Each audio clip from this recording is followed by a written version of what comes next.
जय हिंद दोस्तों, मैं हूं दिनेश और आप सभी को मेरे YouTube चैनल पे बहुत बहुत स्वागत है। तो आज मैं ज्योग्राफी का एक महत्वपूर्ण टॉपिक अक्षांश रेखा और देशांतर रेखा को लेकर प्रेजेंट हो गया। अक्षांश रेखा और देशांतर रेखा हमें ये बताती है कि पृथ्वी पर किस स्थान पे कौन सा देश है या कौन सा स्थल है या कौन सा नगर है। अर्थात हम लोग सीधा सीधी कह सकते हैं कि अक्षांश रेखा और देशांतर रेखा हमें बताती है कि कौन सा देश, कौन सा क्षेत्र पृथ्वी के किस भाग में है। तो चलिए हम लोग स्टार्ट करते हैं अक्षांश रेखा से। अक्षांश रेखा से स्टार्ट करते हैं। लैटिट्यूड। अक्षांश रेखा किसे कहते हैं, तो पहले आपको यह ध्यान समझना पड़ेगा कि हम लोग का पृथ्वी इस तरह से है और पृथ्वी के बीचों बीच से, जिसे 0 डिग्री माना गया है, एक वृत्त खींचा गया है ना। यहाँ वृत्त है, 3D वाला इमेज थोड़ी है। जैसे मान लेते हैं कि हमारा माथा जो है वो पृथ्वी है, तो यहाँ से साइड से ये बीचों बीच से एक वृत्त खींचा गया है, ऐसे एक बीचों बीच से, इसको 0 डिग्री माना है। तो ये 0 डिग्री और 0 डिग्री पे खींचा गया अक्षांश रेखा को विषुवत रेखा कहा जाता है। विषुवत रेखा या भूमध्य रेखा भी कहते हैं। भूमध्य रेखा, तो भूमध्य रेखा बोले चाहे विषुवत रेखा बोले, ये कितने डिग्री पे खींचा जाता है, तो 0 डिग्री पे खींचा जाता है। इसके बाद 0 डिग्री के बाद इधर ऊपर 1 2 3 इस तरह डॉट डॉट डॉट डॉट पूरा यहां तक 90 डिग्री, और इधर से जैसे इस तरह से एक ऊपर चढ़ा तो इधर भी 1 2 3 और डॉट डॉट डॉट 90 तक। तो इस तरह से 1 डिग्री पे अब एक खींचा जाएगा, फिर 2 डिग्री पे खींचा जाएगा, फिर 3 डिग्री पे एक वृत्त है ऐसे सर्कल। जैसे यहाँ पर 0 डिग्री है तो इसके ऊपर 1 डिग्री में ऐसे पूरा खींचा गया, उसके बाद 2 डिग्री पे ऐसे, और धीरे धीरे ऐसा देखिए यहाँ पर 90 डिग्री आया, तो 90 डिग्री पर जो है वो खींचा जो जाता है वो एक बिंदु के समान होता है, समझ ना, एक बिंदु के जैसा होती है ये, तो याद रखेंगे। तो 90 डिग्री पे खींचा गया अक्षांश जो है वो एक क्या है, तो एक बिंदु है, वो रेखा नहीं है, याद रखेंगे इस चीज को। अब इसी तरह नीचे भी 1 डिग्री 2 डिग्री 3 डिग्री इस तरह डॉट डॉट डॉट यहाँ 90 डिग्री तक खींचा गया, इधर भी 1 degree 2 degree dot dot dot dot 90 degree तक, और फिर यहाँ पर भी इस तरह से मिलाया गया है इस तरह से, और इस तरह से जब खींचा जाएगा तो यहाँ पर ही 90 डिग्री पे एक 0 के समान बनती है। तो याद रखेंगे कि अक्षांशों की संख्या पूछ देता है, अक्षांशों की संख्या। तो संख्या आप ध्यान से समझेंगे कि एक तो विषुवत वृत्त हो गया जो सबसे बड़ा वृत्त होता है, वो कई बार पूछेगा कि सबसे बड़ी अक्षांश रेखा होती है, तो सबसे बड़ी अक्षांश रेखा विषुवत रेखा होती है ना, जो 0 डिग्री पे खींचा गया। इसके बाद 0 डिग्री, देखो ये विषुवत रेखा, विषुवत रेखा के बाद अगर आप ये ध्रुव, इसे कहते हैं उत्तरी ध्रुव, इंग्लिश में नॉर्थ पोल, और इसे कहते हैं दक्षिणी ध्रुव, इंग्लिश में इसे साउथ पोल कहते हैं।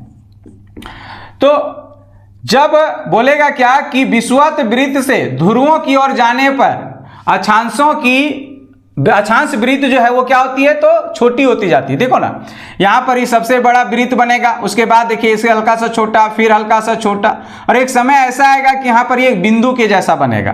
कहने का अर्थ है कि देखो ये अगर वृत्त है अक्षांश विषुवत रेखा वाला, तो कर हल्का सा ये छोटा, फिर हल्का छोटा, और एक समय ऐसा आएगा कि ये क्या हो जाएगा, एक बिंदु के जैसा हो जाता है। तो याद रखेंगे इस चीज को। तो इधर से 1 डिग्री से लेकर 90 डिग्री तक, और इधर 1 से लेके 90 डिग्री तक। तो अगर अक्षांशों की संख्या देखा जाए तो इधर से हो गया 90 प्लस इधर हो गया 90, और 0 डिग्री पे खींचा गया 1, तो ये हो गया विषुवत रेखा। विषुवत रेखा भी क्या है, तो एक अक्षांशी रेखा तो है। तो टोटल इस तरह से कितने हो जाएंगे, तो 9 दूनी 18, मतलब 180 और 1 81। तो अक्षांशों की संख्या 181। लेकिन आजकल के अपडेटेड किताबों में जो है, ये पहले के किताब में 181 था, लेकिन आजकल के अपडेटेड किताब में जो है ये 90 डिग्री पे जो बना हुआ अक्षांश जो है वो एक बिंदु के समान है। और जो बिंदु के समान है तो उसे रेखा नहीं कहा जाता है। देखो अक्षांश रेखा और रेखा उसे कहते हैं जो थोड़ा बहुत ऐसे खींचा होना चाहिए, है ना। तो ये बिंदु के समान है तो इसे रेखा नहीं माना गया है। तो अर्थात एक 90 डिग्री यहाँ पे बना हुआ और एक 90 डिग्री पे यहाँ पे बना हुआ, ये दोनों बिंदु के समान है। अर्थात दो अक्षांश रेखाओं को हटा दिया गया है। तो दो अक्षांश रेखा हटा देंगे तो 179 अक्षांशों की जो है संख्या हो जाएगा। तो याद रखेंगे इस चीज को कि टोटल अक्षांशों की संख्या कितनी है, तो 100 जो है वो 79 है। लेकिन अगर ये ऑप्शन में नहीं रहा तो फिर आप इसे मारेंगे 181।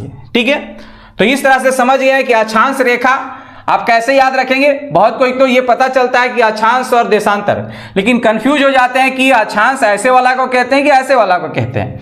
तो देखिए आ से अक्षांश और आ से आधार आपको याद रखना है। जैसे कि अगर हम लोग कोई त्रिभुज वगैरह पढ़ते हैं तो देखिएगा इसे लंब कहते हैं, इसे आधार कहते हैं, इसे कर्ण कहते हैं। तो आ से आधार, आधार देखो कैसे खींचा रहा है, तो ऐसे है ना, पूरब से पश्चिम इस डायरेक्शन में खींचा रहा है।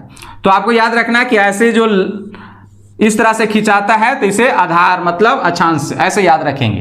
अक्षांश रेखा समझ में आ गया कि अक्षांश रेखा एक वृत्ताकार होती है और टोटल अक्षांश रेखाओं की संख्या 179। कहीं कहीं अगर 179 नहीं रहेगा तब 181 आपको मारना है। अब हम लोग कुछ महत्वपूर्ण अक्षांश रेखाओं के बारे में पढ़ते हैं और इनमें से सबसे पहले हम लोग विषुवत रेखा के बारे में ही पढ़ते हैं। विषुवत रेखा के बारे में हम लोग थोड़ी बहुत तो जानकारी पहले से ही प्राप्त कर ली अभी। अब देखते हैं कि विषुवत रेखा और क्या क्या करती है। तो विषुवत रेखा क्या अभी बताएं कि 0 डिग्री पे खींची गई एक वृत्ताकार को क्या कहते हैं, तो विषुवत रेखा कहते हैं, विषुवत रेखा कहते हैं। तो 0 डिग्री पे ये खींचा जाता है और इसी के समांतर खींचा जाता है 90 डिग्री तक। अभी ये बता के हम लोग गए। विषुवत रेखा और क्या क्या करती है, तो विषुवत रेखा जो पृथ्वी के दो भागों में बराबर 2 भागों में बांटती है, अप और डाउन में, जिसे हम लोग नॉर्थ और साउथ कहते हैं। तो ऊपर जो बांटती है उसे कहते हैं उत्तरी गोलार्ध, उत्तरी गोलार्ध, और नीचे को कहते हैं दक्षिणी गोलार्ध, दक्षिणी गोलार्ध। तो इस तरह से विषुवत रेखा जो है वो पृथ्वी के 2 भागों में बांटती है, उत्तरी गोलार्ध और दक्षिणी गोलार्ध। इससे पता चला कि ये 0 डिग्री से लेकर 1 2 3 इस तरह से 1 2 3 डॉट डॉट डॉट 90 डिग्री तक उत्तरी गोलार्ध में बने जितने भी अक्षांश होते हैं उसे उत्तरी अक्षांश रेखा कहा जाता है। क्या कहा जाता है, उत्तरी अक्षांश रेखा कहा जाता है। जबकि वही 0 डिग्री के नीचे मतलब दक्षिण में बने जितने भी अक्षांश हैं वो सबको क्या कहा जाता है, तो दक्षिणी अक्षांश रेखा कहा जाता है। अर्थात कोई स्थान अगर विषुवत वृत्त से ऊपर रहता है तो उसके मान के बाद जो है हम लोग उत्तरी अक्षांश लगाते हैं, उत्तरी अक्षांश। इससे पता चलता है कि ये विषुवत रेखा के ऊपर में है। और अगर कोई स्थान नीचे रहता है तो उसे हम लोग दक्षिणी अक्षांश लगाते हैं उसके मान के साथ में। जैसे कि देखिए भारत जो है हम लोग का ग्लोब के विषुवत रेखा के ऊपर में है, ऊपर मतलब उत्तर गोलार्ध में है, उत्तरी गोलार्ध में है। इसका मतलब कि इसके अक्षांश में जो भी रहेगा उसके साथ उत्तरी लगाया जाएगा। जैसे देखिए 8 डिग्री 4 मिनट उत्तरी अक्षांश, इसका मतलब क्या है कि ये विषुवत रेखा से ऊपर वाला हिस्सा में है। लेकिन ये अभी कंफर्म नहीं है कि ये इधर किधर वाला में, इस साइड में यहाँ है कि यहाँ है कि यहाँ है कि यहाँ, इसे अभी नहीं पता चला। लेकिन इससे पता चल गया है अक्षांश से कि ये उत्तर में है ना। यह साफ साफ लिखा ना 8 डिग्री 4 मिनट उत्तरी अक्षांश, मतलब ये विषुवत रेखा के ऊपर में है। दक्षिण में रहता, अगर यहाँ दक्षिण लिखा रहता तो समझ आते कि ये नीचे में है। तो कई स्थान जो है वो सेम डिग्री में रहेंगे लेकिन वो नॉर्थ में हो सकते हैं या फिर जो है वो साउथ में हो सकते हैं। जैसे कि कई बार तुलना करेगा, जैसे कि केरल, भारत के केरल राज्य के एक जगह का नाम आपको याद रखना है एर्नाकुलम। एर्नाकुलम केरल राज्य का एक जगह का नाम है जो 10 डिग्री उत्तरी अक्षांश में है, उत्तरी अक्षांश में है। इसकी तुलना कर देता है किससे? तो अफ्रीका महाद्वीप के एक देश तंजानिया देश के एक नगर लिंडी नगर भी क्या है? तो 10 डिग्री पर है और केरल राज्य का एर्नाकुलम भी 10 डिग्री पर है। लेकिन अंतर क्या है कि ये जो है वो दक्षिणी अक्षांश में है, जबकि ये उत्तरी अक्षांश है। कहने का अर्थ है कि केरल जो है वो 10 डिग्री उत्तरी अक्षांश, मतलब कि ये विषुवत वृत्त से ऊपर वाला हिस्सा में है, और दक्षिणी अक्षांश का मतलब कि ये नीचे वाला हिस्सा में है। अब देखते हैं कि विषुवत रेखा जो है वो किन किन क्षेत्रों से होकर गुजरी है। तो आपको याद रखना है कि विषुवत वृत्त जो है वो अफ्रीका, अगर महाद्वीप बोलेगा तो अफ्रीका महाद्वीप, इसके साथ साथ दक्षिणी अमेरिका महाद्वीप से होकर जो है वो गुजरी है। तो याद रखेंगे इस चीज को कि विषुवत रेखा जो है वो किन महाद्वीपों से होकर गुजरी है। तो 2 महाद्वीप याद रखना है, अफ्रीका महाद्वीप और दक्षिण अमेरिका। अफ्रीका महाद्वीप के और खोखर के पूछ देगा। अफ्रीका महाद्वीप के 3 देश के बीच में एक विक्टोरिया झील है, उससे होकर गुजरी है। जैसे कि युगांडा हो गया, केनिया हो गया, और नीचे जो है वो तंजानिया हो गया। इन तीनों के सीमा निर्धारित करती है एक झील जिसका नाम है विक्टोरिया झील।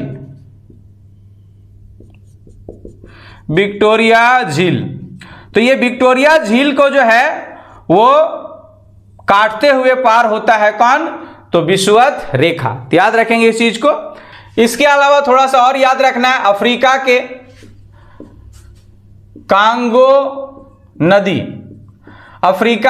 कांगो नदी जो है वो विषुवत रेखा को जो है वो 2 बार काटती है। कांगो नदी जो है वो विषुवत रेखा को कितनी बार काटती है?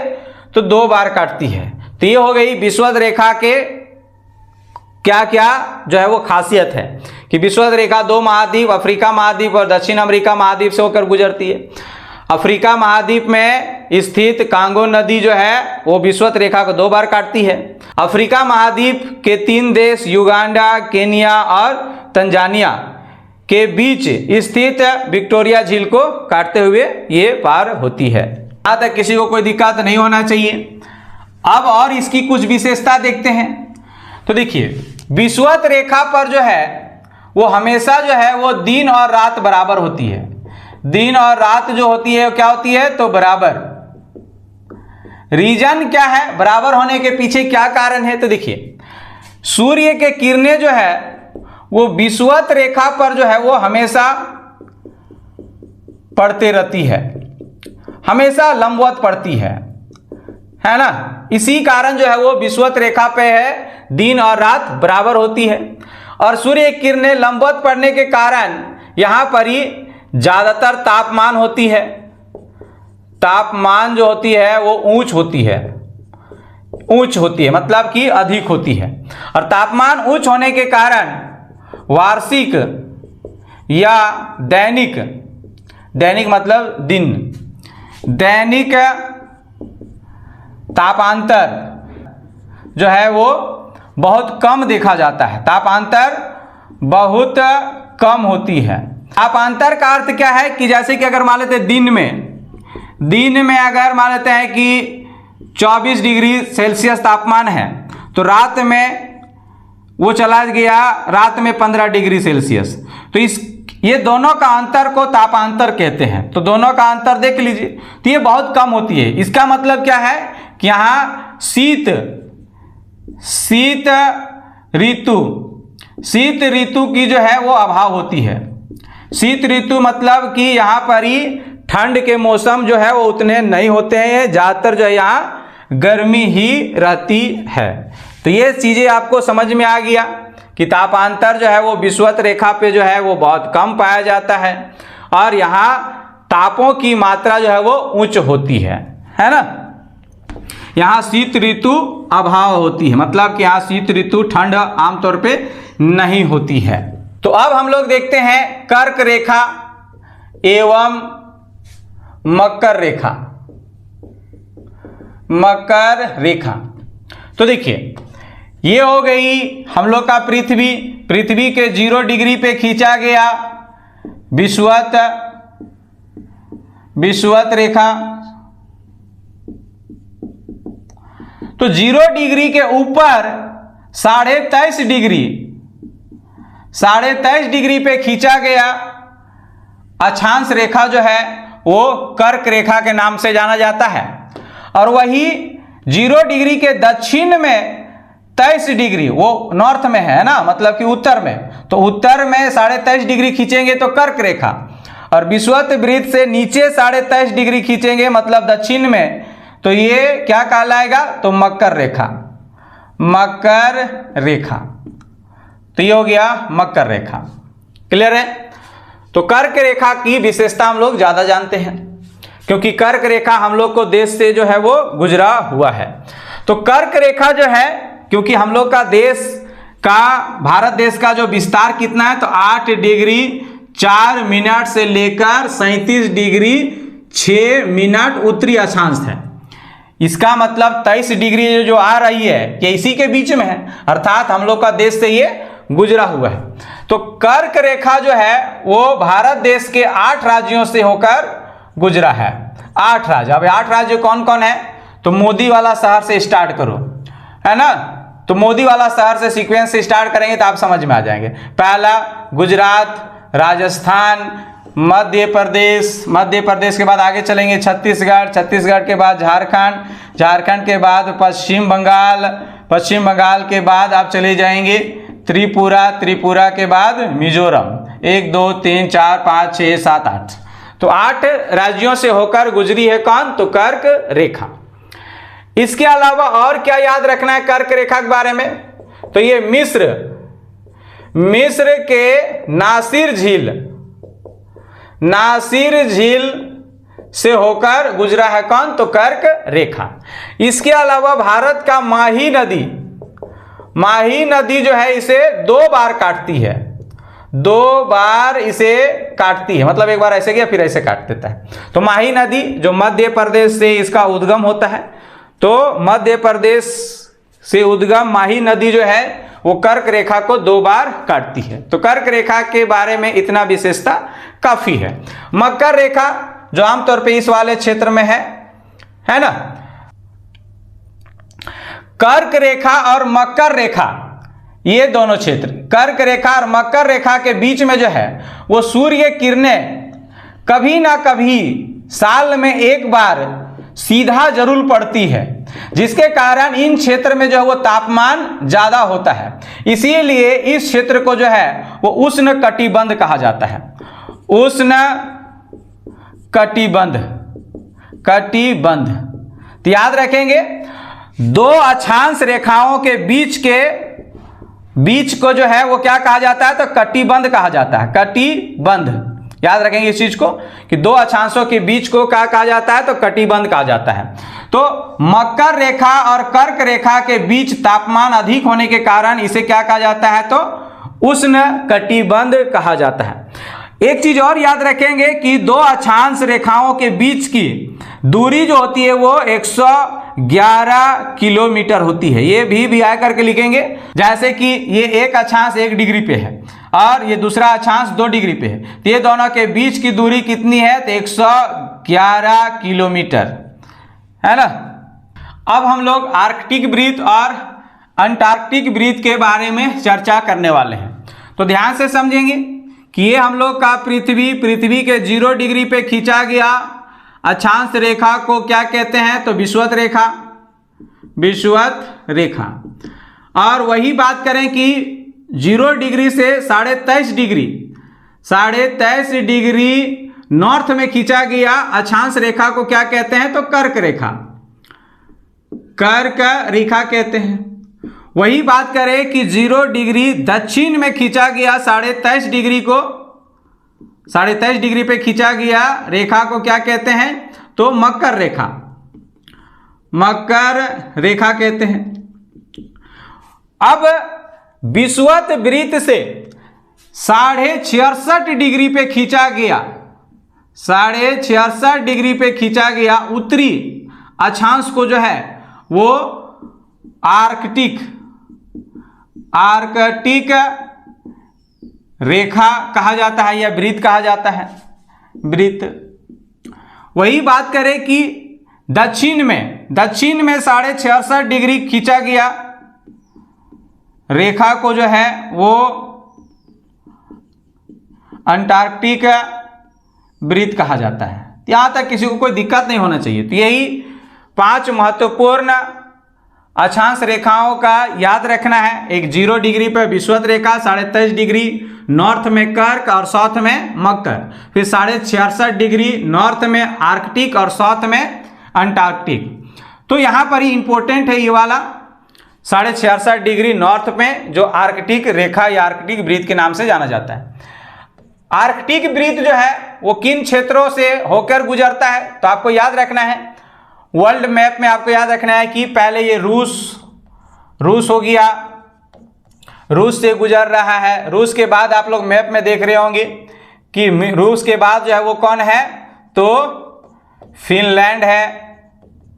फिनलैंड के बाद स्वीडन है, स्वीडन के बाद नॉर्वे है, नॉर्वे के बाद ग्रीनलैंड है,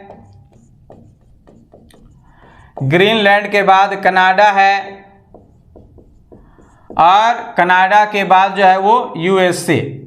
और यूएसए का कौन सा, तो अलास्का वाला क्षेत्र से होके गुजरता है।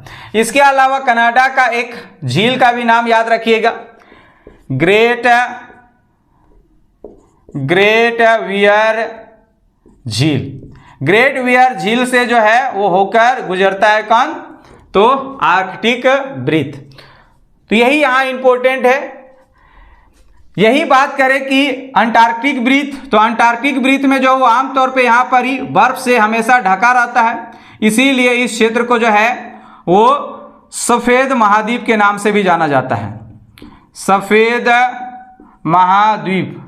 तो सफेद महाद्वीप को जाना जाता है तो अंटार्कटिक वृत्त को। अब ध्यान से समझेंगे कि आर्कटिक रेखा और अंटार्कटिक रेखा, मतलब वृत्त बोले चाहे रेखा, इन क्षेत्रों में जो है वो सूर्य की किरणें जो वो तिरछी पड़ती है, जिसके कारण यहाँ पर ही उतने तापमान नहीं पहुंच पाती है।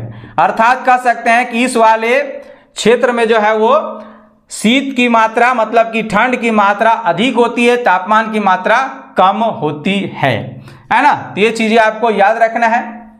और ध्रुवों पास, जैसे कि नॉर्थ पोल हो गया, ये साउथ पोल, इन पोलों पास जो है वो सूर्य की किरणें जो है वो 6 महीना तक लगातार पड़ती रहती है तिरछी, और 6 महीना ऊपर में लगातार नहीं पड़ती है। अर्थात ध्रुवों के पास 6 महीना का दिन और 6 महीना का रात होती है। ऐसा इसलिए होती है क्योंकि देखिए हम लोग का पृथ्वी जो है वो अपने अक्ष पर जो है वो 23.5 डिग्री जो है वो झुका हुआ है, और झुका होने के कारण ऐसे, तो देखिए सूर्य की किरणें यहाँ पड़ रही है इस क्षेत्रों में और यहाँ पर भी चला जा रहा है, लेकिन इस कंडीशन में यहाँ जो है ध्रुवों के पास यहाँ नहीं पहुंच पाती है। तीसरे यहाँ पर ही क्या हो जाती है, तो यहाँ लगातार 6 महीना जो है वो रात ही होती है और यहाँ 6 महीने लगातार दिन होती है। लेकिन जब इस कंडीशन में यहाँ पर यह जब पृथ्वी आ जाती है तो देखिए अब सूर्य की किरणें इस ध्रुव के पास पहुंच रही है, लेकिन इस ध्रुव के पास नहीं पहुंच रही है, तो यहाँ लगातार 6 महीना रात हो जाती है।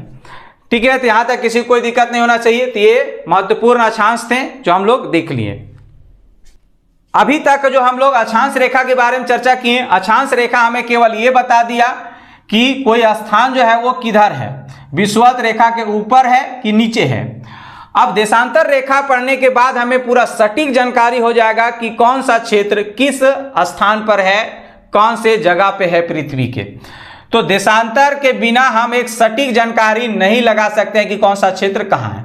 इसका मतलब दोनों रेखाएं बहुत ही महत्वपूर्ण है। अक्षांश रेखा केवल हमें यह बताया कि दक्षिण में है कि उत्तर में है। और ये कैसे खींचा गया ये रेखा, तो याद रखेंगे ये वृत्ताकार था, मतलब पूरा ऐसे राउंड था, जैसे ये इधर से ऐसे खींचा जा रहा है, ये पूरा राउंड था, ये वृत्ताकार था और ऐसे खींचा जा रहा था, है ना, ध्रुवों की ओर बढ़ते हुए। लेकिन देशांतर कैसे खींचा जाएगा, तो ध्रुव से होके इस डायरेक्शन, इस ध्रुव से मिलाया जाएगा, इस ध्रुव से ऐसे मिलाया जाएगा, फिर इस ध्रुव से ऐसे ऐसे मिलाया जाएगा और इस तरह से पूरे गोल में। जैसे कि यहाँ देखो, ये मेरा माथा मान लेते हैं कि ये मेरा पृथ्वी है, तो यहाँ से ऐसे एक खींचा जाएगा, ये अर्ध वृत्ताकार होगा।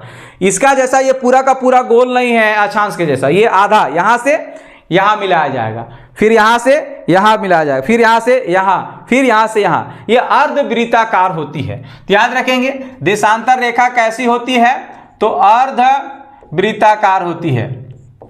अर्ध वृत्ताकार मतलब आधा वृत्ताकार होती है।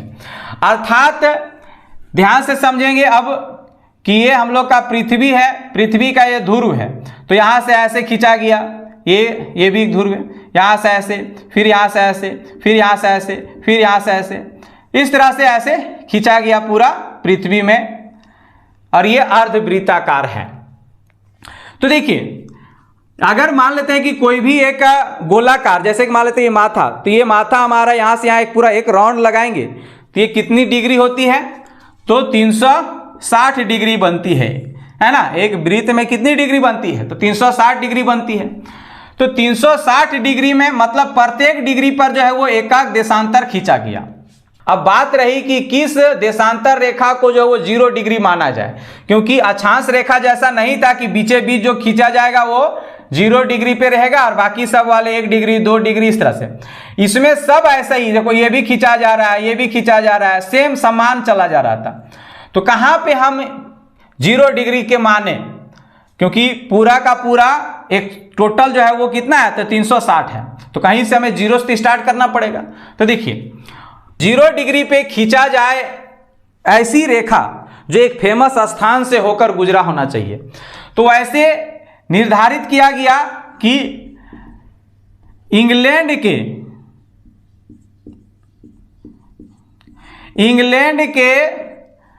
लंदन, इंग्लैंड के लंदन में एक जगह जो फेमस, देखो एक तो लंदन फेमस था और फिर लंदन के किस क्षेत्र से गुजरा है, तो लंदन ग्रीनविच नामक क्षेत्र से जो है एक रेखा गुजरा हुआ है। तो इसी रेखा को जो है वो 0 डिग्री मान लिया गया है। तो याद रखेंगे कि 0 डिग्री पे खींचा गया रेखा को किस नाम से जाना जाता है, तो ग्रीनविच रेखा के नाम से भी जाना जाता है। ग्रीनविच रेखा, ये ग्रीनविच रेखा पे खींचा गया, ये क्या है, तो 0 डिग्री देशांतर माना गया है। देशांतर 0 डिग्री पे इस रेखा को और किस नाम से जाना जाता है, तो प्रधान यमोत्तर रेखा के नाम से भी जाना जाता है। अब जब 0 डिग्री की मान ये प्राप्त हो गया कि 0 डिग्री जो ग्रीनविच से गुजरा हुआ है इसी को 0 डिग्री माना जाए, और इसके बाद से प्रत्येक 1 डिग्री 2 डिग्री 3 डिग्री और इस तरह से पीछे तक चले जाओ, कितना, तो 180 डिग्री तक। उसी तरह यहां से 1 डिग्री 2 डिग्री 3 डिग्री इस तरह डॉट डॉट डॉट कहां तक, तो 180 डिग्री तक। प्रत्येक डिग्री पर एकाक देशांतर को खींचा गया। और इस तरह से जैसे मान लो इसको हम ऐसे पूरा खोल दें ऐसे, तो देखो ये हो गया 0 डिग्री पे, 0 डिग्री पे इधर 1 degree 2 degree 3 degree dot dot dot dot dot कितना, 180 डिग्री तक, 180 डिग्री तक जाना है। उसी तरह इधर 1 2 3 इस तरह से डॉट डॉट डॉट, ये कितना तक जाएगा, तो 180 डिग्री तक ये भी जाएगा।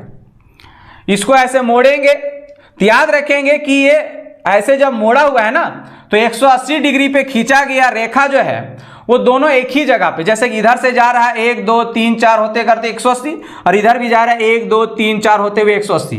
तो पीछे साइड जब ये मुड़ा हुआ है ना ऐसे, जैसे कि यहाँ से हम यहाँ से ये 0 डिग्री वाला हुआ, तो 0 डिग्री से यहाँ से एक इधर हो गया 1 डिग्री 2 डिग्री 3 डिग्री और यहाँ तक आया 180।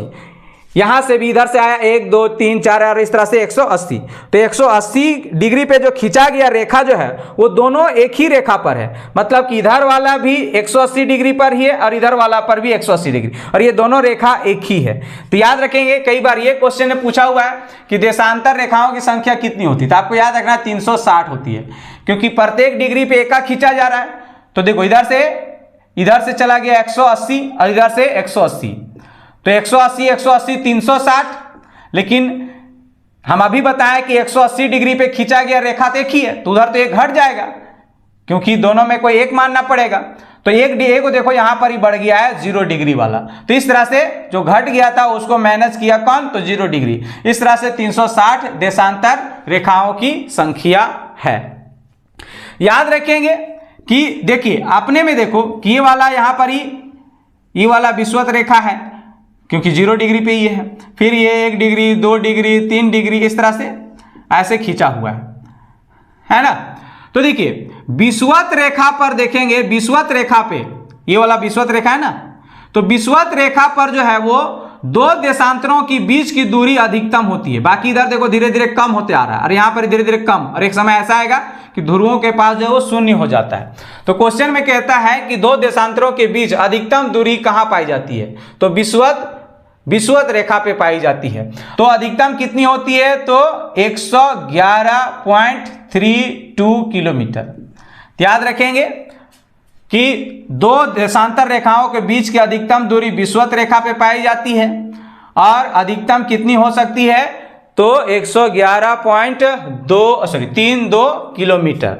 जबकि अक्षांशों की बात करें तो अक्षांश हमेशा समान दूरी पर रहते हैं, ये कितना पर थे, तो 111 किलोमीटर। याद रखेंगे अक्षांशों की वृत्त में कमी होते जाती है, दूरी में नहीं।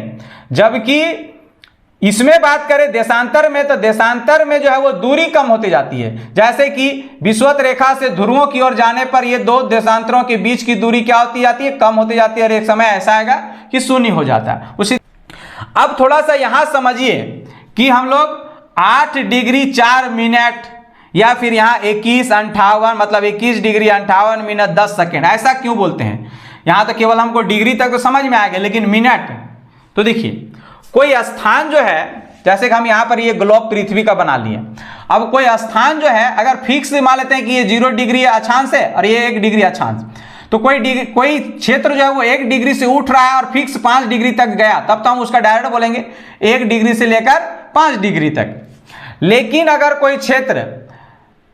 कोई क्षेत्र जो है मान लेते हैं ये 1 डिग्री और ये 2 डिग्री, ना ही ये 1 डिग्री से सही से उठ रहा है ना ही 2 डिग्री से, बीचों बीच से ऐसे यहां से उठ रहा है मान लेते हैं, तो इस कंडीशन में क्या होता है कि इसको तो हम लोग फिक्स नहीं बोल सकते हैं कि कितना से उठ रहा है, ना ही 1 हम बोल सकते हैं ना ही 2 बोल सकते हैं। तो इस कंडीशन में 1 डिग्री और 2 डिग्री के बीच में ऐसे छोटी छोटी 60 लकीरें खींची जाती है और इसे मिनट बोला जाता है। याद रखेंगे जैसे यहाँ इसको कोई क्षेत्र जो है वो 1 डिग्री और 2 डिग्री के बीच में उठ रहा है, तो यहां से 1 डिग्री कहलाएगा, लिखाएगा। और मान लेते हैं कि यहां पर ही जब छोटी छोटी लकीरें खींचा गया तो मान लेते हैं कि 10वां लकीर में ये सटीक खप गया, तो ये हो जाएगा 1 डिग्री 10 मिनट। मिनट को एक साइन से दर्शाया जाएगा। लेकिन कभी कभी ऐसा सिचुएशन हो जाता है कि 1 डिग्री और 2 डिग्री के बीच में 60 लकीर खींचने के बावजूद, जैसे ये 60 लकीर यहां खींचा गया, अब 60 लकीर में मान लेते हैं कि कोई लकीर में सटीक बैठा नहीं, मान लेते हैं कि यहां पर ये 10वां लकीर और ये 11वां लकीर, ये दोनों के बीच से कोई स्थान उठ रहा है, तो इस कंडीशन में अगर 10वां और 11वां के बीच में जो है वो 60 लकीर खींचा जाएगा 60, और इनमें देखा जाएगा कि कौन से लकीर से उठ रहा है, तो उस कंडीशन में उसे मिनट से दर्शाया जाएगा। जैसे कि यहाँ झारखंड वाला देखा जाए 21 डिग्री 58 मिनट 10 सेकेंड, इसका अर्थ क्या है कि 21 डिग्री और 22 डिग्री के बीच में 60 को लकीर टाना गया होगा, जिनमें से 58 और 59 लकीर के बीच में आया होगा कौन, तो ये, तो 21 डिग्री राउंड फिगर लिखाया, फिर 58 लिखाया, 58 मिनट उठाया, लेकिन 58, अब 58 और 59 के बीच में भी झारखंड वाला क्षेत्र जो है वो सटीक नहीं बैठ रहा होगा। तो इस कंडीशन में 58 और 59 के बीच में ऐसे 60 को लकीर टाना गया होगा और 60 लकीरों में से 10वां लकीर पे ये सटीक बैठा होगा, इसीलिए 21 डिग्री 58 मिनट और 10 सेकेंड इस तरह से दर्शाया जाता है। यहाँ तक किसी को कोई दिक्कत नहीं होना चाहिए। अब हम लोग कुछ महत्वपूर्ण देशांतर रेखा के बारे में देख लेते हैं और इसी से पता चलेगा कि किस देशांतर रेखा को मानक समय रेखा और किसे अंतरराष्ट्रीय तिथि रेखा के नाम से जाना जाता है। मानक समय रेखा जो है वो 0 डिग्री पर खींचा गया देशांतर को कहा जाता है। जैसे कि अभी हम लोग पढ़ के गए, ये हम लोग का पृथ्वी है और एक ध्रुव से दूसरे ध्रुव को मिलाने वाली अर्ध रेखा को क्या कहते हैं? अर्धवृत्त रेखा को जो है वो देशांतर कहा जाता है। तो 0 डिग्री पे जो खींचा गया है वो लंदन के ग्रीनविच नामक क्षेत्र से खींचा गया है और ग्रीनविच नामक क्षेत्र से जो 0 डिग्री पे खींचा गया रेखा है उसी को जो है वो मानक समय रेखा, तो 0 डिग्री पे खींचा गया देशांतर को ही क्या कहते हैं? तो मानक समय रेखा कहा जाता है। इस रेखा को और कई नाम से जाना जाता है, जैसे कि प्रधान या प्रमुख यामयोत्तर रेखा के नाम से भी इसे जाना जाता है। 0 डिग्री को ही मानक समय रेखा कहा जाता है और 0 डिग्री ग्रीनविच से गुजरा हुआ है, इसीलिए मानक समय रेखा को ग्रीनविच मानक समय रेखा के नाम से भी जाना जाता है। इंग्लिश में इसे ग्रीनविच मीन टाइम, शॉर्ट में इसे GMT कहा जाता है। ग्रीनविच मीन टाइम GMT, याद रखेंगे इस चीज को। तो ये 0 डिग्री पर है। देखिए ये 0 डिग्री पे खींचा गया देशांतर रेखा जिसे ग्रीनविच रेखा के नाम से जाना जाता है, ये पृथ्वी को 2 भाग में बांटती है, पूर्वी और पश्चिमी भागों में ये क्या करता है? तो बांटता है। देखिए इससे पहले हम लोग विषुवत रेखा पढ़े थे, तो विषुवत रेखा पृथ्वी को 2 भाग में बांटती है, उत्तरी और दक्षिणी, जबकि ये कैसा बांट रहा है? पूर्वी और पश्चिमी। तो अब यहां से सटीक जानकारी होगा कि कौन सा क्षेत्र कहां पर ही है। देखिए विषुवत रेखा बता देगा कि जो है वो उत्तर में है और देशांतर रेखा बता देगा कि पूरब में है कि पश्चिम में है। तो यहां से हम लोग सटीक कर लेते हैं, है ना। तो आगे हम लोग देखेंगे इसके बारे में, अभी यहां पर ही समय देखते हैं GMT। तो ध्यान से समझिए कि हम लोग का पृथ्वी जो है वो एक गोलाकार है और यहाँ पर ही 0 डिग्री के बाद यहाँ 1 डिग्री 2 डिग्री 3 डिग्री, इधर कितना गया? 80 डिग्री तक, इधर भी 1 डिग्री 2 डिग्री 3 डिग्री, इस तरह से इधर कितना गया? 180 डिग्री तक, 180 डिग्री इधर भी गया है, 180 डिग्री इधर भी गया है। अब हमारी पृथ्वी ऐसे घूम रही है, कैसे घूमती है? तो पश्चिम से पूरब घूमती है, याद रखेंगे इस चीज को, एंटी क्लॉकवाइज घूमती है, घड़ी के विपरीत दिशा में एंटी क्लॉकवाइज हमारी पृथ्वी घूम रही है, इस कंडीशन में घूम रही है, ऐसे, है ना, इस राउंड से ऐसे घूम रही है। अब इस कंडीशन में क्या होगा? जैसे कि देखो ये सूर्य है और सूर्य की किरणें ऐसे फोकस मार रही है, हमारी ये पृथ्वी है, पृथ्वी ऐसे राउंड कर रही है अपने आप का, इस तरह से, इस डायरेक्शन में ऐसे घूम रही है। मान लेते हैं कि अगर ये 0 डिग्री है तो इस तरह से ऐसे घूमेगी, ऐसे घूमेगी ना। तो ये 0 डिग्री पर अब ये पूरा एक राउंड अगर अपने आप का घूमती है तो कितना घंटा लगाती है? 24 घंटा। और यहां कोई भी वृत्त में एक राउंड घूम जाना क्या कहलाता है? तो 360 डिग्री घूम गया वो। तो 24 घंटा में 360 डिग्री घूम रहा है, इसका मतलब कि 1 घंटा में कितना घूम रहा है? तो 15 डिग्री घूम रहा है।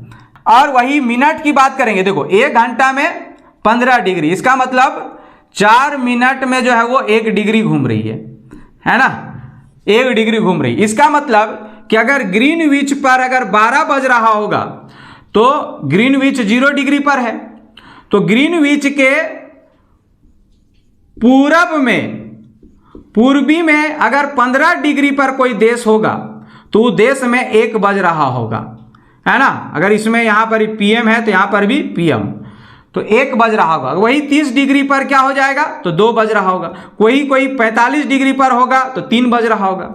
वही बात करें अगर पश्चिम में अगर कोई देश है, जैसे यहाँ पर 0 डिग्री ग्रीनविच है, और इसके पश्चिम में, इधर पश्चिम में अगर कोई 15 डिग्री पर कोई देश है तो उस देश में 11 बज रहा होगा, है ना। याद रखेंगे कि ग्रीनविच से पूरब की ओर बढ़ने पे समय में वृद्धि किया जाएगा, जबकि पश्चिम की ओर बढ़ने पर जो है वो क्या होती है तो समय में घटाया जाएगा।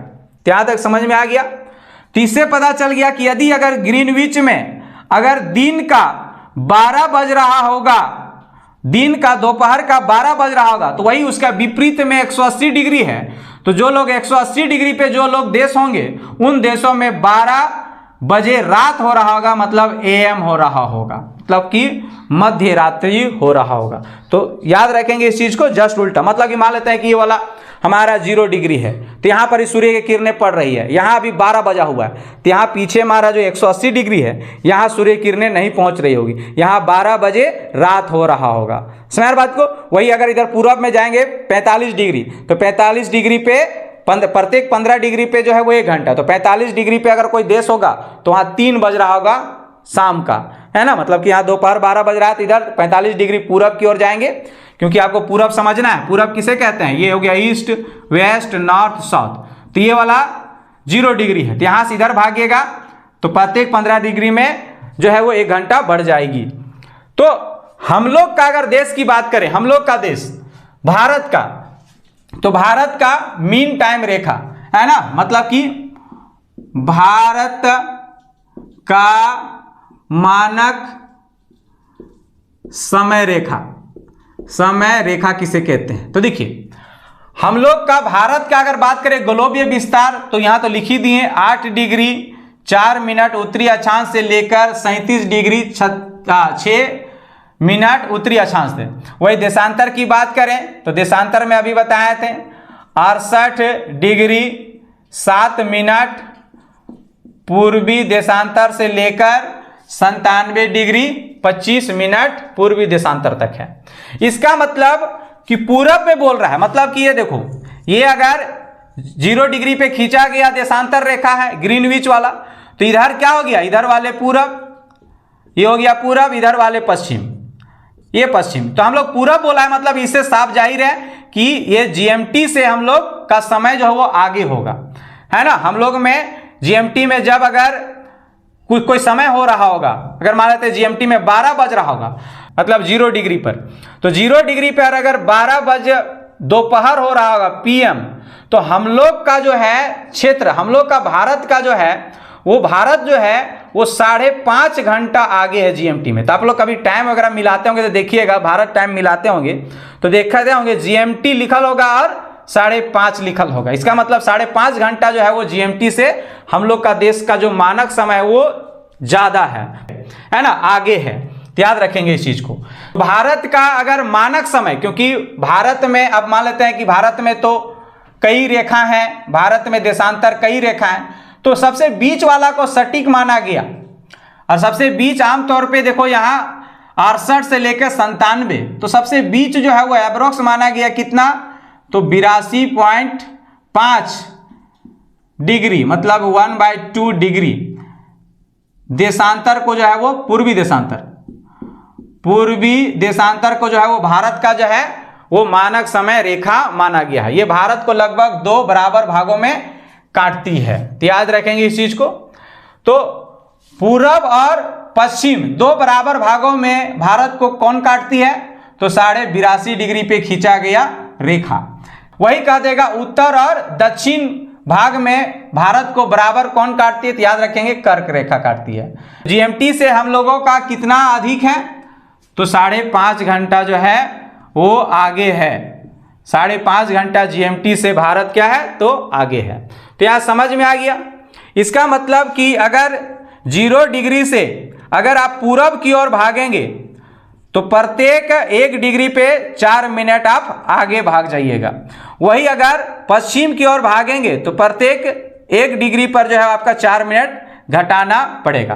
कहने का मतलब कि अगर आप 0 डिग्री देशांतर पे खड़ा हैं और आप भाग के चले गए हैं 1 डिग्री पर, तो आपका समय क्या हो जाएगा? तो अगर यहाँ 12 बज रहा होगा तो यहाँ 12:04 हो रहा होगा। जैसे कि यहाँ पर ही कोई आदमी को, यहाँ पर एक आदमी खड़ा है 0 डिग्री पर और एक खड़ा है कोई 1 डिग्री पर, और इसको पूछ रहा है फोन लगा कि भाई तेरा क्या समय हो रहा है? तो ये बताएगा 12 बज रहा है मेरा। मतलब कि अगर 12 बज रहा है PM, तो ये बोलेगा मेरे पास 12:04 हो रहा होगा। वही अगर कोई 15 डिग्री पर खड़ा होगा इधर पूरब में, तो अगर 0 डिग्री पे खींचा गया, 0 डिग्री पर जो भी देश होंगे उस देश के लोगों को पूछा जाएगा कि बताइए जी आपका यहाँ क्या बज रहा है? तो ये बोलेगा 12 बज रहा है। तो ये बोलेगा आपके यहाँ क्या बज रहा है? तो यहाँ कितना बज रहा होगा? 1 बज रहा होगा। वही अगर पश्चिम के 15 डिग्री पर खींचा गया रेखा पर अगर कोई देश होगा और उसको पूछा जाएगा बताइए आपके यहाँ क्या समय हो रहा है? तो यहाँ 12 बज रहा होगा 0 डिग्री पर, तो पश्चिम के देशांतर पर 15 डिग्री पे कितना बज रहा होगा? तो 11 बज रहा होगा। समझ, मतलब कि 1 घंटा पीछे और आगे हो जाता है। अब हम लोग अंतरराष्ट्रीय तिथि रेखा के बारे में चर्चा कर लेते हैं। अंतरराष्ट्रीय तिथि रेखा जो है वो 180 डिग्री देशांतर को कहा जाता है। देशांतर 180 डिग्री देशांतर पे खींची गई रेखा को जो है वो अंतरराष्ट्रीय तिथि रेखा कहा जाता है। अंतरराष्ट्रीय तिथि रेखा 180 डिग्री पर खींची गई देशांतर रेखा को कब अपनाया गया था? तो याद रखना 1884 ईस्वी में एक संधि हुआ था, वाशिंगटन की संधि। वाशिंगटन की संधि, इसी संधि में जो है वो अंतरराष्ट्रीय तिथि रेखा निर्धारित किया गया था। किसे? तो 180 डिग्री देशांतर रेखा को। अब ध्यान से समझेंगे कि जैसे देखो यहां से अभी हम बताएं कि मान लेते हैं ये हमारा पृथ्वी है, ये मेरा माथा, तो 0 डिग्री पे ये खींचा गया है, तो 0 डिग्री के इधर जो है 180 और इधर भी 180, और 180 जो में खींचा गया वो क्या है? दोनों एक ही जगह है। अब इसी को क्या कहा गया है? तो अंतरराष्ट्रीय तिथि रेखा कहा गया है। ये आमतौर पे जो है वो जलों में खींचा गया है, मतलब कि महासागरों में खींचा गया है ना, प्रशांत महासागरों में खींचा गया है। महासागरों में इसलिए खींचा गया क्योंकि एक तिथि रेखा है। अगर मान लेते हैं कि खींचने के समय अगर कोई देश से अगर सीधा खींचे हैं तो कोई देश से गुजर गया, मान लेते हैं कि भारत से, हम एक सपोज दैट कर रहे हैं कि भारत से ये रेखा गुजर गया, भारत से ये रेखा गुजर गया, ये भारत है मान लेते हैं, तो भारत के बीचों बीच ऐसे गुजर गया, तो इसका मतलब कि अब हमारी पृथ्वी ऐसे घूम रही है, इस तरह से क्या हो रही है? घूम रही है, एंटी क्लॉकवाइज ऐसे घूम रही है। तो देखो ये 180 डिग्री पर ये रेखा है, इधर से आ रहा होगा कैसे? तो ऐसे आ रहा होगा 100, 160, 161 और डॉट डॉट डॉट डॉट 190 तक। इधर भी ऐसे गया होगा 160, 179, 80 ऐसे गया होगा। इधर से भी ऐसे गया होगा क्योंकि यहाँ 0 डिग्री है, 0 डिग्री ये 3D में नहीं है, तो आपको समझना है ये 0 डिग्री बाई 1, 2, 3 ऐसे डॉट डॉट डॉट डॉट, यहाँ ऐसे राउंड फिगर 180, इधर से भी एक डॉट डॉट डॉट ऐसे। तो देखिए अंतरराष्ट्रीय तिथि रेखा कहा गया है किसे? 180 डिग्री पर खींचा गया। अब कहा गया है कि 180 डिग्री पे जो है वो अगर मान लेते हैं डेट याद है, अगर मान लेते हैं कि 2 जनवरी है, 2 जनवरी है, समझ ना, तो यहां अगर इधर वाले देश में, क्योंकि हमारे पृथ्वी ऐसे घूम रही ना, ऐसे घूम रही, तो 180 डिग्री पे जो गया होगा वो दिन यहां पर ही मान लेते हैं कितना है? तो 2 जनवरी है ना। तो इससे पीछे वाले में क्या हो रहा होगा? तो 1 जनवरी समय हो रहा होगा। जैसे ही ऐसे घूम रही है, ऐसे घूमते घूमते जैसे ही 180 में आ जाएगा तो इसमें भी तिथि क्या हो जाएगा? बदल जाएगा, यहाँ पर भी 2 जनवरी हो जाएगा। तो क्वेश्चन में ये पूछा हुआ है कि 180 डिग्री से पूरब की ओर जाने पर दिन में दैनिक तिथि में वृद्धि किया जाएगा कि घटाया जाएगा? तो याद रखेंगे घटाया जाएगा, घटाया जाएगा। देखो यह 180 डिग्री है, पूरब तो हमारा ही साइड में है जी, पूरब, पश्चिम, उत्तर, दक्षिण, तो पूरब ही साइड है, तो ये हमारा मान लेते हैं ये 180 डिग्री है। तो हमारी पृथ्वी ऐसे घूम रही है ना, इस डायरेक्शन में एंटी क्लॉकवाइज ऐसे घूम रही है, तो जो 180 डिग्री पे आएगा उसी का ना तिथि जो है चेंज हो जाएगा, तो तो 180 डिग्री से हम लोग इधर जाएंगे तो माइनस ना होगा, क्योंकि इधर से 1 2 3 ऐसे गया हुआ है, तो इधर जाएंगे तो माइनस हो जाएगा, मतलब कि क्या हो जाएगा, ये घट जाएगा। तो अगर 180 डिग्री पे अगर 2 जनवरी है तो इधर आने पे, पूरब आने पर जो है वो घट जाएगी, क्योंकि हम लोग उल्टा चल रहे हैं, पृथ्वी घूम रही ऐसे और हम उसका अपोजिट में चल रहे हैं, तो क्या हो जाएगी, तो 1 डिग्री घट जाएगी, सॉरी 1 दिन घट जाएगी। लेकिन यही पृथ्वी ऐसे घूम रही है ना, एंटी क्लॉकवाइज ऐसे, और जिस डायरेक्शन में घूम रही है वही डायरेक्शन में आप आगे जा रहे हैं। तो इस कंडीशन में डेट क्या हो जाएगा, जैसे कि यहाँ पर आप मान लेते हैं कि अभी यहाँ पर ही थे, यहाँ पर ही अभी हैं, और अभी क्या किए आप लोग, हवाई जहाज लिए और अभी यहाँ पे आ गए हैं, तो इस कंडीशन में तिथि क्या हो जाएगा, यहाँ पर ही आगे हो जाएगा, है ना। तो 180 डिग्री पे है खड़ा और यहाँ से आप क्या कर दिए, पश्चिम की ओर चल दिए, तो तिथि में 1 दिन आपकी वृद्धि हो जाएगी, जबकि पूरब की ओर जाएंगे तो घटा दिया जाता है। ये चीज आपको याद रखना है। 180 डिग्री खींचा गया एक रेखा जो है, तिथि रेखा जो है वो एक सीधी रेखा नहीं है। वो सीधी रेखा इसलिए नहीं है क्योंकि अगर सीधी रेखा जब खींचा जा रहा था तो कोई कोई ऐसे देश थे, जैसे मान लेते भारत ही, तो भारत से अगर ये गुजर जा रहा था तो मान लेते भारत का ये बीचों बीच से गुजर गया, मान लेते हैं इधर से, तो इधर वाला क्षेत्र में पता चल रहा है कि अगर 2 जनवरी हो रहा है तो इस क्षेत्र में जो है वो 1 जनवरी होगा, 1 जनवरी हो जाएगा। तो एक ही देश में 2 तिथि हो जाता था, इसीलिए इसे एक टेढ़ी रेखा खींचा गया है। जो ऐसा देश आ रहा था जो एक देश से गुजर जा रहा था बीचों बीच से, जो 2 तिथि में बटा जा रहा था, इसीलिए उससे क्या किया जा रहा था, तो टेढ़ा खींचा गया है, ताकि एक ही देश में 2 तिथि ना होवे, नहीं तो ऐसे में तो दिक्कत होगा। जैसे तो इन चीजों से बचने के लिए जो है वो 180 डिग्री पे खींचा गया तिथि रेखा जो है एक सीधी रेखा नहीं है, ये आपको याद रखना है, समझ ना। तो यहां तक उम्मीद है कि अक्षांश रेखा और देशांतर रेखा में आप लोगों को कोई दिक्कत नहीं होता होगा। अगर दिक्कत होगा तो आप लोग कमेंट्स कीजिए, मैं उसको जवाब जरूर दूंगा। मिलते हैं नेक्स्ट वीडियो में, तब तक के लिए गुड बाय।